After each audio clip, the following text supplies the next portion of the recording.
그런데 우리가 여기서 또 물어야 할 질문이 있죠. 진짜 하고 싶었던 말은 뭘까? 무엇을 말하고 싶었을까?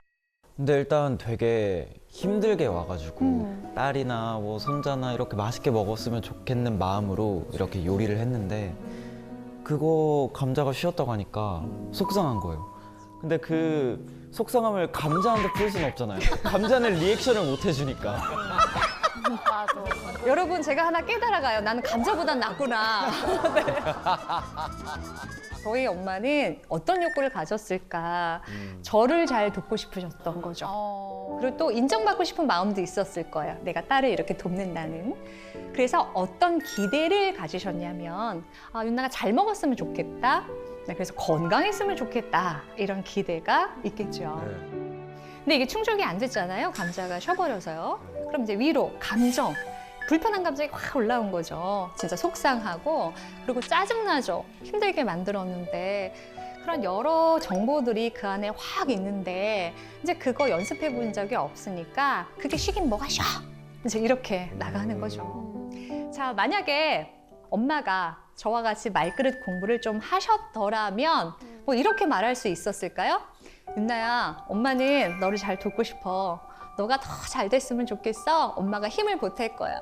그래서 너가 잘 먹었으면 좋겠는데 엄마 마음처럼 안 될 때마다 속상해. 아, 진짜 힘들어. 짜증난다, 야. 이렇게 말할 수 있을까요? 저희 엄마가? 아니요. 절대 그런 어머니를 본 적이 없습니다. 우리나라에서는 아직 뵌 적이 없어요. 쉽지 않죠. 네. 어려운 일이에요. 저 폭포수라고 말씀드렸잖아요. 네. 화가 난다고. 저도 엄마, 왜 아침부터 짜증내? 이러면 그날은 그냥 아시죠? 서로 아주 힘든 날이 되는 거예요. 예, 근데 또 어떤 날은 그냥 아무 말 안 하고 나도 기분은 나쁜데 방에 쓱 들어가요. 그러면서 화장하면서 생각해요.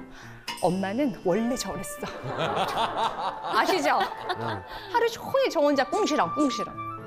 그 사건을 거기서 끝내지 못하고 하루 종일 가는 거예요. 그것도 힘든 일이에요. 근데 저도 상태 좋은 날은요, 빙산을 다 볼 수가 있어요. 잠깐만 하면 되거든요. 엄마, 나 먹이려고 이렇게 애쓰는데 우리 엄마 덕분에 내가 일을 하는데 아휴, 너무 속상하다. 아우, 너무 아까워, 엄마. 그렇게 쓱 말해줍니다. 네. 그럼 엄마가요, 우리 딸 엄마 마음 알아줘서 고마워. 엄마가 아까 그렇게 짜증냈는데 그렇게 말하니까 엄마 마음이 참 좋다.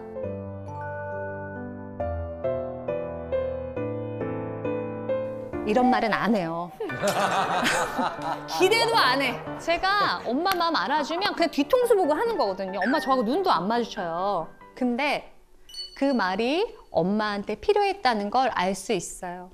왜냐하면 말은 안 하시지만 쓰레기 봉투 3개를 촥촥촥 여세요. 네. 그래서 아까 안 쉬었다고 감자, 오늘까지는 먹을 수 있다고 네. 했던 감자채를요 다 버립니다.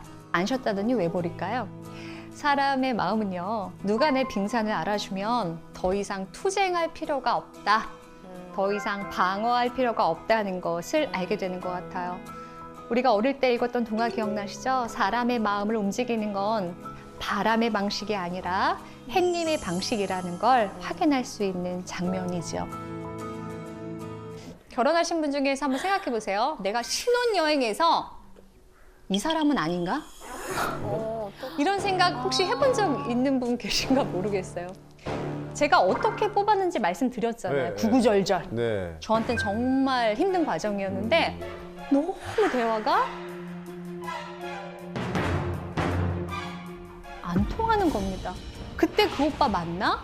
정말 이런 마음이 들 정도로 어떤 거냐면 이제 저는 주로 계획을 세울 때 하자, 질러, 재밌겠다, 당장에 내가 책임질게 이게 제 스타일이에요. 아, 멋지. 네, 그냥 막 이런 상태로 대화하는 게 제 스타일이거든요. 근데 제가 그럴 때마다 저희 남편이 네, 그럴 때 이런 어려움이 있을 것 같아. 플랜 B를 준비해야 되지 않을까? 주변에 조언을 구하는 건 어때? 그렇게 말하니까 짜증이 나는 거예요. 말할 맛 안 나는 거 아시죠? 내 말을 이해하지 못하는 것 같고. 딱 끊는 느낌. 맞아요. 답답하고요. 그래서 이제 그 리조트에서 이렇게 걸으면서 안 맞아. 이 말이 그냥 절로 나와요. 근데 안 맞아 하고 마침표 찍기가 싫은 거야. 나 그거 안 하려고 이렇게 애썼는데. 그러면 점 찍지 않으려면 우리가 뭘 해야 되냐면 물음표가 필요해요, 여러분. 우리는 서로 다른 어떤 공식을 가지고 있을까? 나는 어떤 공식을 가진 사람이고 저 사람은 어떤 공식을 가진 사람일까? 물음표를 해야 우리가 끝나지 않거든요. 생각해 봤어요. 저는 어떤 공식을 가졌냐면요. 저는 돌봐줄 사람이 없었어요. 뭐 이렇게 반장 선거도 혼자 나가고 저는 글쓰기 대회에 있어 혼자 막 찾아다니고요. 뭐 준비물도 혼자 하고 뭐든지 혼자. 딸린 식구가 전혀 없어요. 그러니까 무조건 질러해요. 그리고 어떤 기회가 왔을 때 저는 꽉 잡아요. 나한텐 뒤가 없어. 그러니까 내가 이걸 무조건 일어나야 돼. 손을 꽉 쥐고 안 놔요. 그게 제 삶의 공식이었어요. 근데 남편은 아니에요. 저희 남편은 삼형제 중에 장남이거든요. 예. 그러다 보니까 이 두 동생을 챙겨야 된다는 그 책임감을 수십 년간 지고 간 사람. 그러니까 한 번도 혼자서 내달린 적이 없는 사람이에요.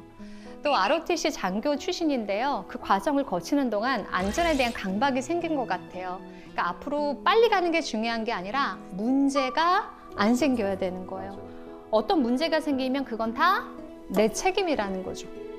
이렇게 다른 공식을 가진 남녀가 서로 대화를 하니까 안 맞아 이 얘기가 계속 나오는 거죠.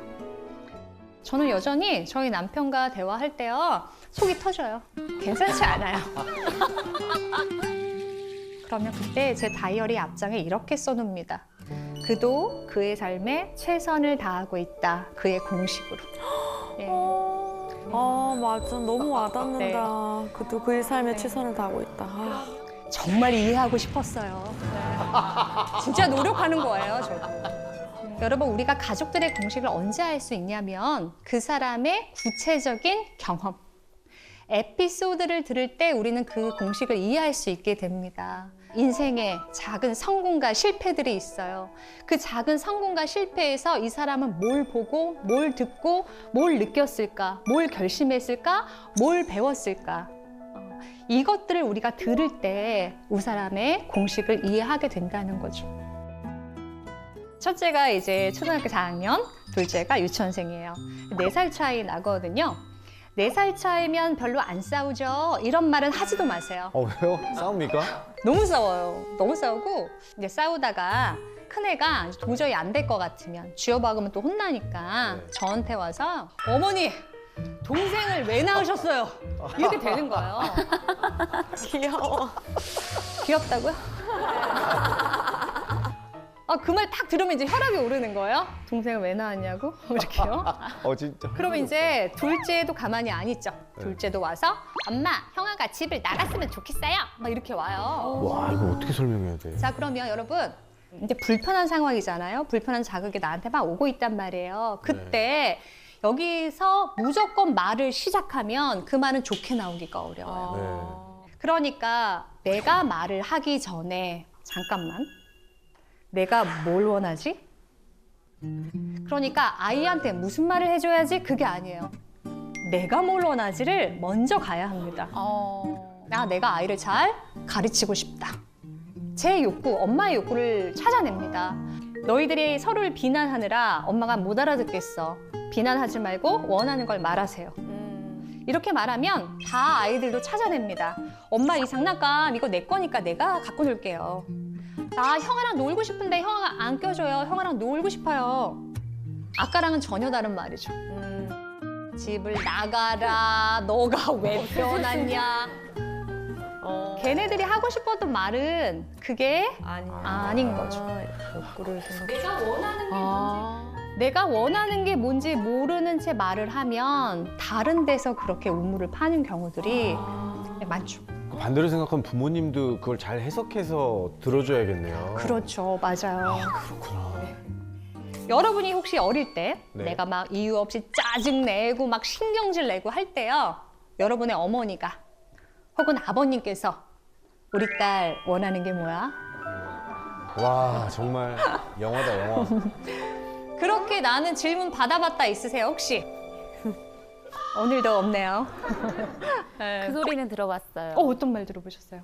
뭐가 불만이니? 그건 다른 말이고. 근데 지금 홍재 씨가 진짜 중요한 말 해주셨는데요. 그게 사실은 전달하고 싶은 마음이 내가 너를 돕고 싶어. 너의 고민 함께 나눠주고 싶어. 근데 네 마음을 잘 모르겠어. 그걸 말해줄 수 있겠어? 이 말이 쑥 나가면 넌 뭐가 불만이냐? 이렇게 되는 거예요. 맞아. 이거는 마치 외국어라고 생각하시면 돼요. 외국어를 안 배우는데 나이 먹는다고 잘하지 않잖아요. 그러니까 이 말도 그냥 나이 된다고 자연스럽게 실력이 느는 것이 아니라 우리가 연습해야 되는 영역이라고 저는 보는 거죠. 생각해 보면요. 저희 아버지가 자주 하신 말씀이 있었어요. 저한테 하셨던 말씀에 이 싸가지 없네. 이 표현을 하셨을 때 저는 막 분노 많이 했어요. 내가 이렇게 하는데 아빠한테 그 말 좀 하지 마. 나 싸가지 있는 자식이지. 이런 얘기도 많이 했는데요. 이제는 알겠어요. 윤나야, 아빠랑 데이트 좀 해줘. 윤나야, 아빠 외로우니까 아빠랑 치킨에 맥주 같이 땡기자. 아빠 좀 관심 좀 가져줘. 네 애만 챙기지 말고. 그 말이었다는 걸 이제는.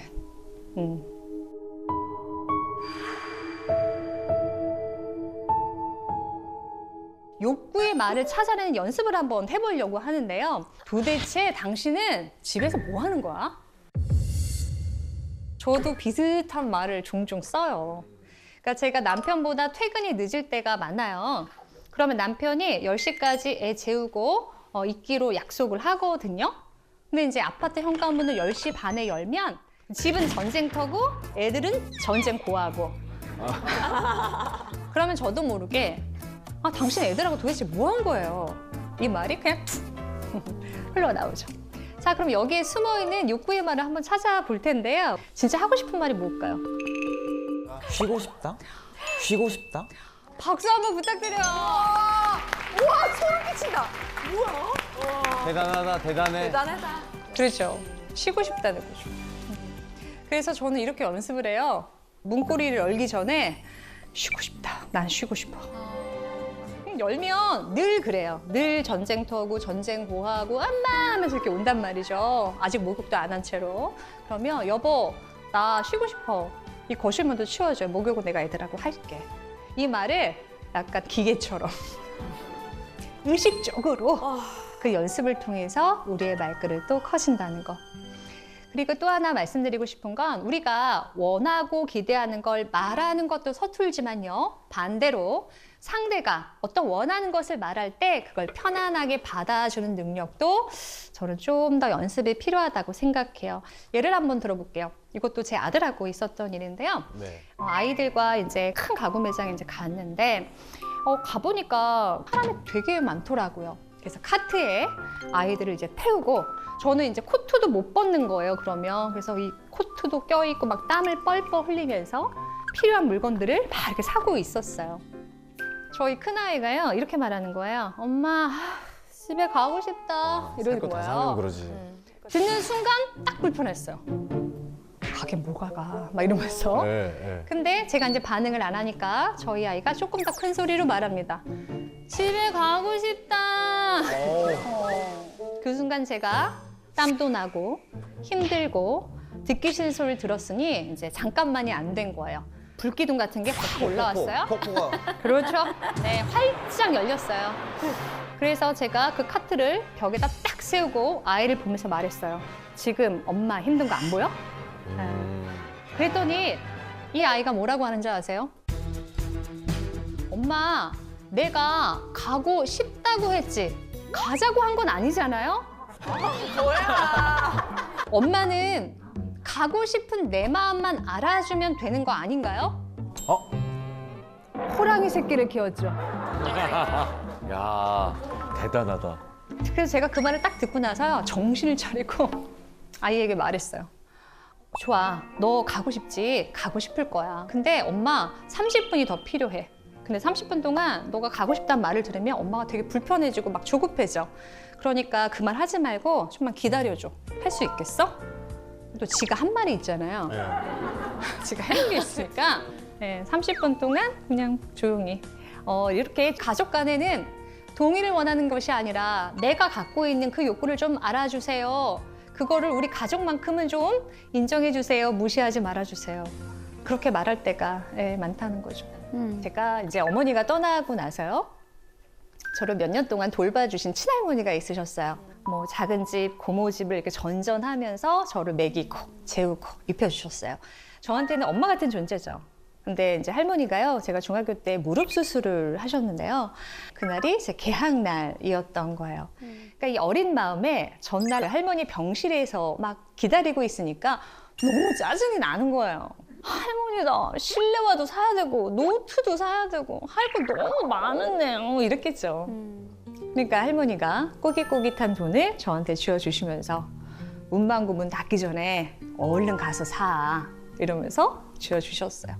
저는 그 길에 그냥 실내화를 사러 갔던 기억이 납니다. 근데 저는 그 이후로 저희 할머니를 볼 수가 없었어요. 분명 그냥 안전한 수술이라고 했는데 수술 도중에 돌아가신 거예요. 근데요. 할머니가 돌아가신 것도 하늘이 무너지는 일인데요. 더 기가 막힌 건 뭔지 아세요? 그럼 할머니한테 제가 마지막으로 했던 말이 그놈 실내화 타령이랬다는 거예요.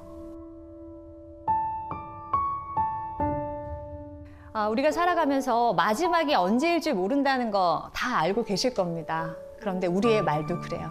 언제가 마지막 말이 될지, 어떤 말이 될지는 참 알 수가 없죠. 그러니까요, 그냥 나오는 대로, 배인 대로, 성격대로만 하지 말고 이왕 하는 거 잘 배워서 제대로 했으면 좋겠어요. 저는요, 제 말을 저희 아이들한테 대물림하지 않으려고 발버둥 친 사람 중에 한 명이에요. 저는 내 마음이 지옥이 되면 내가 사랑하는 가족들에게 얼마나 모진 말을 할 수 있는가를 너무 잘 알아왔기 때문에 정말 말에 열심히 매달렸어요. 제가 확신할 수 있는 건 연습하면 말은 분명히 바뀌고 달라집니다. 그렇게 되면요, 내 관계가 조금 편안해져요.